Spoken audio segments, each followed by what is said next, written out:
Shalom. This week we have another double Parasha, Acharei Mot-Kedoshim. I'd like to focus on Kedoshim. In our discussion, we'll develop further a theme which we spoke about last week in Tazria Mitzorah. And in addition, I think we'll see here a good illustration of Abarbanel's holistic approach, in which he clarifies the gist of an entire section, an entire Parasha, an entire chapter, by showing the underlying concept which undergirds everything that the Torah has to say in the confines of this particular topic. Now, Abarbanel is wont to do this. He likes to do this more than other commentators, although we do find such a thing, of course, in the Ramban. But I think Abarbanel goes often beyond Ramban in this regard. We should know in advance that Parashat Kedoshim presents a particularly tough challenge for an approach like this. And this is because if you examine Parashat Kedoshim, it consists of a whole list of mitzvot which appear to have nothing to do with each other, which are drawn from all corners of the halacha.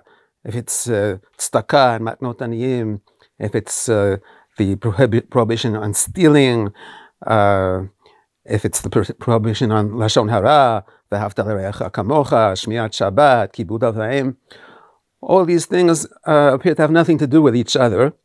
And for someone like Abarbanel, who wants to show what this whole Parasha is talking about, what's the topic, what's the aim of the Torah in this chapter, we have here a considerable challenge.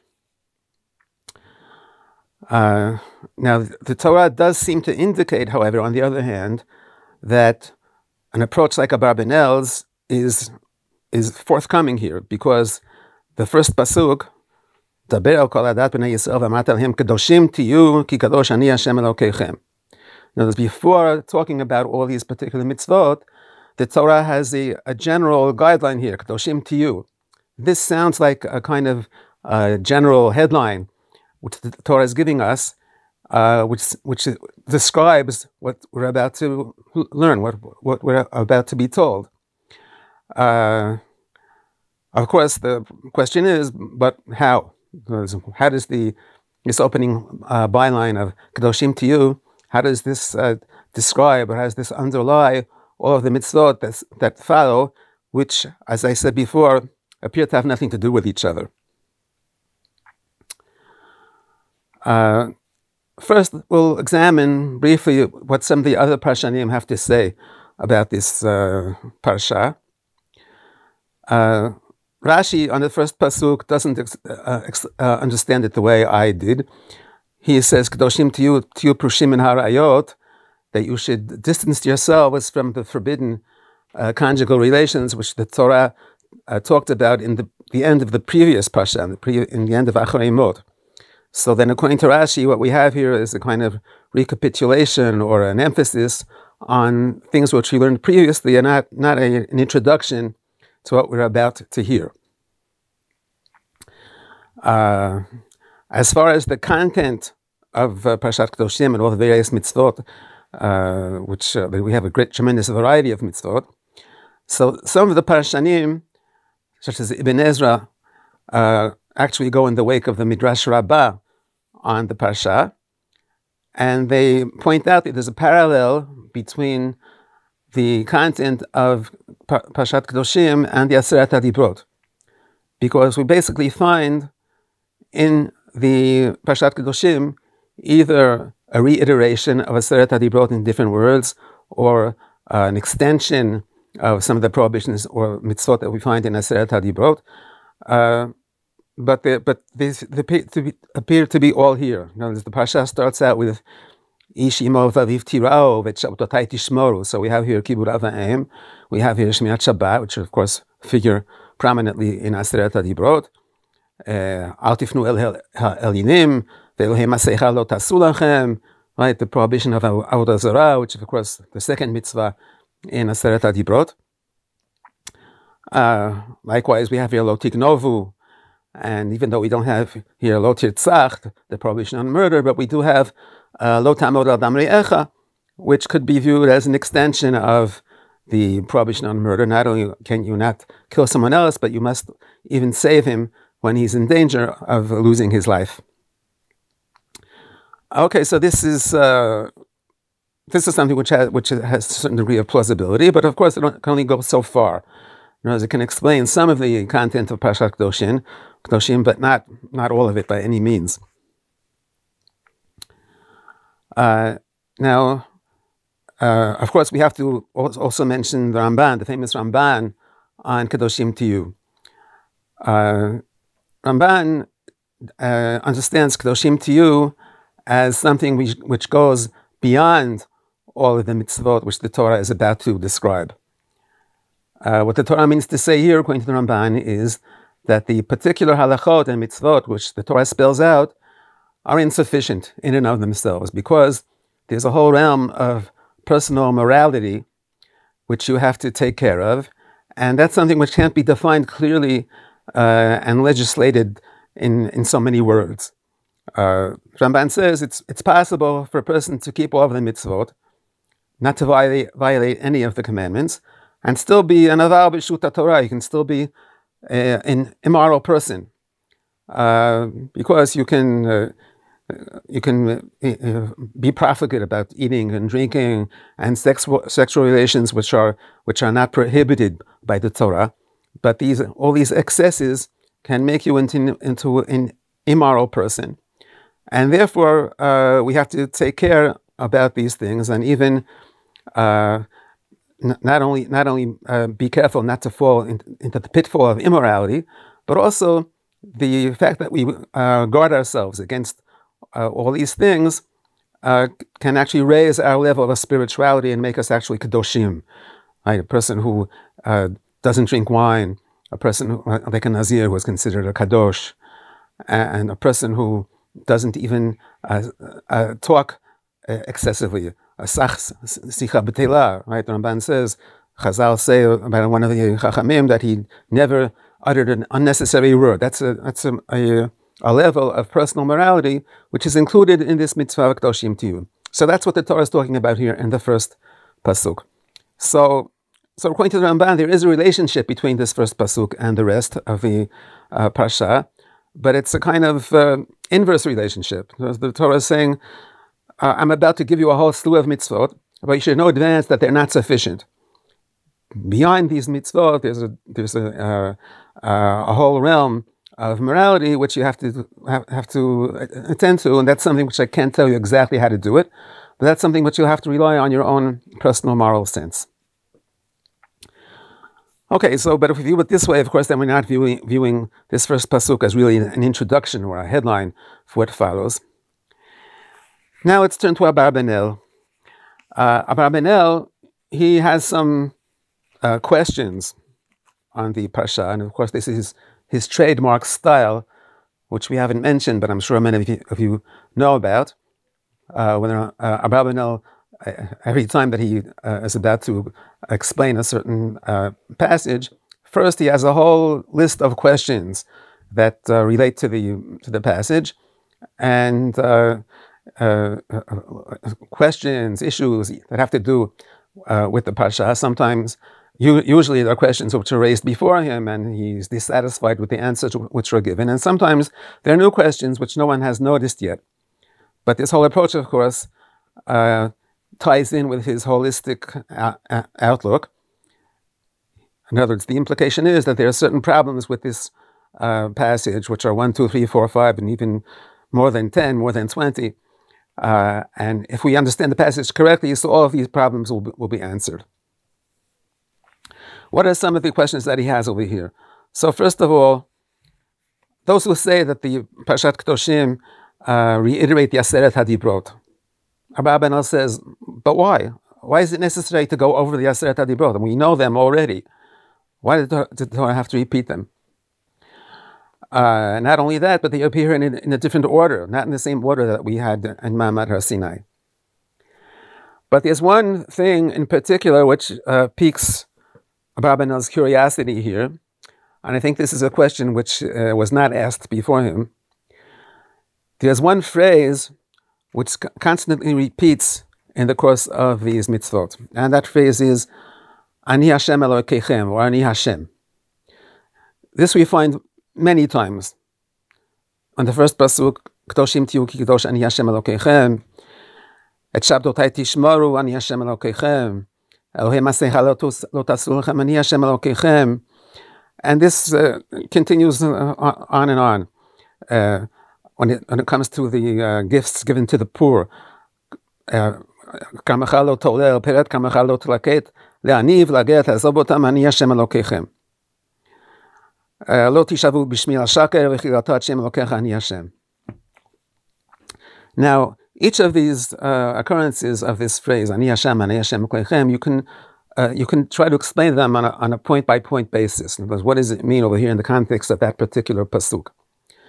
But Abarbanel realizes that that's not really a sufficient approach, because the point is that this phrase appears so many times here, much more than in other parashiot of the Torah. And the question is, the Torah must mean something here when the Torah uses this phrase so much. And this in itself, of course, supports the holistic approach. The very fact that the Torah continually repeats this idea, Ani Hashem, Ani Hashem Elokeichem, seems to indicate that Ani Hashem Elokeichem, this actually is a reflection of an underlying idea, an undergirding concept, which actually includes all of these psukim and all of these mitzvot. So, but what does it mean? I'll read you from what Abarbanel has to say. רצה יתברך לבאר להם פה, שאין ראוי שימצאו המעלות והמידות המשובחות, מפני שיגזור בהם השכל האנושי, אלא מפני שציווה בהם הקדוש ברוך הוא, ללכת בדרכיו ולדבקה בו. יעשו כל מה שיעשו מהטוב והשלימות, לא מפני בחינה אחרת ומשפט שכלי, ולכך אמר קדושים תהיו, כן, אל תהיו בשעורי יין ובזורעי בשר, אבל תהיו קדושים, ולא תעשו את זה כפילוסופים המתמודדים שיסקפו גופם להימשך אחר שכלם, אלא מפני כי קדוש אני השם אלוקיכם. Abarbanel agrees here with the interpretation of Ramban of the first pasuk Kedoshim to you. The Torah is talking about personal morality. Personal morality, which is not clearly legislated in the Torah and other places. But the point of the Torah here is not that thing in and of itself. What the Torah is emphasizing here is the reason. Why must you have personal morality?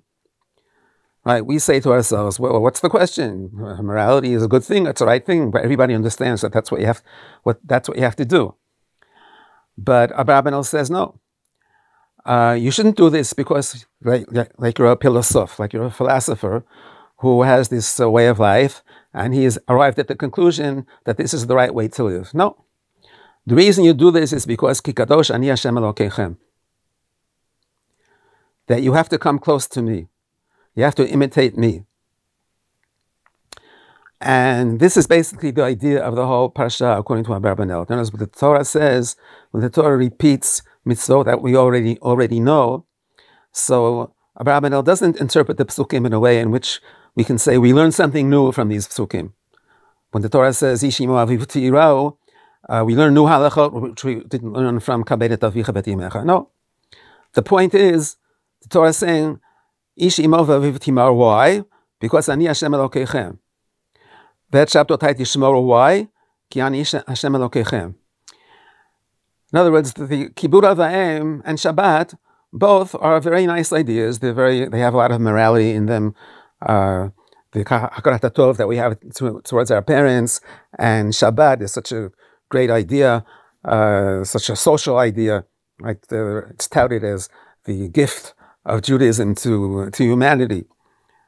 Okay, that can all be true, but Abarbanel says, but that's not why I want you to do it.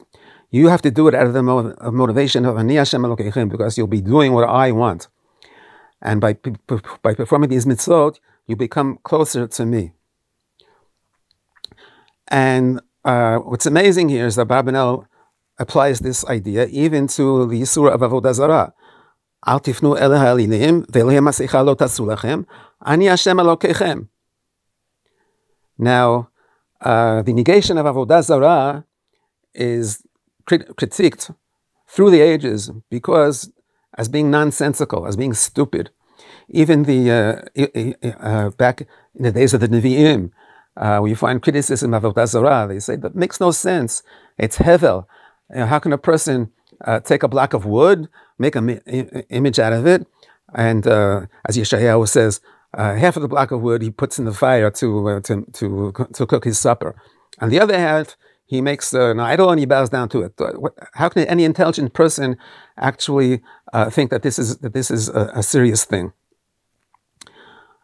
However, Abarbanel says, no, you are not to desist from Avodah Zarah because it's nonsensical, because it makes no sense, and because there's nothing to it. He says as follows, right? I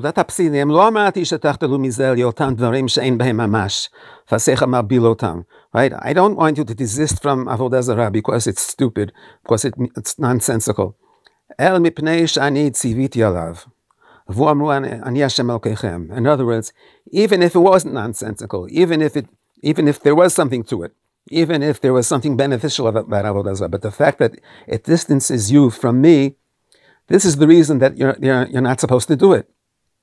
It's Avodah Zarah is a barrier between you and HaKadosh Baruch Hu.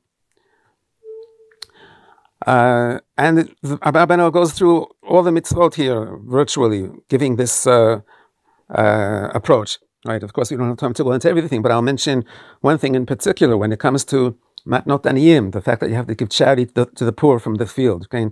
You